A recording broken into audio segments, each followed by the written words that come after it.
Op dit plak ligt de 400 meter lange singel met bjem. Die is kapt en even verderop is een sleert van 64 meter groeven. En dat mag net. We zullen het landschap hier bewaren, conserveren, zelfs herstellen, dat werd het kind. En ja, en in dit geval is dat net gebeurd. Dus ja, dan moeten we toch handhavend optreden, ook als gemeente. De boer gaat het proces verbaal krijgen en moet nevens de wethouder de skeer herstellen. Ja, dit kan hersteld worden. Het is net een houtwal. Die hebben we hier natuurlijk wel meer in de zuidelijke kant van de gemeente. Maar dit is echt een Else singel en die kist gelukkig weer herplantje. De boer zelfs is krokken van alle commotie en woer net met u praten. Zijn boerlje maakt ze haar net zo druk om het verdwijnen van de bjemmensingel.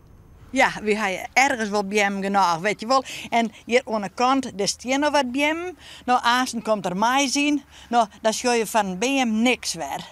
Nou, en dan denk ik, als de mannen nou wat meer landdruk rijdt, want als er nou aan een bjem komt, dan is er wel 10 meter van zijn land kwijt. En om het hele land heen, en nou, op laatst, ja, die moet ook economisch werken.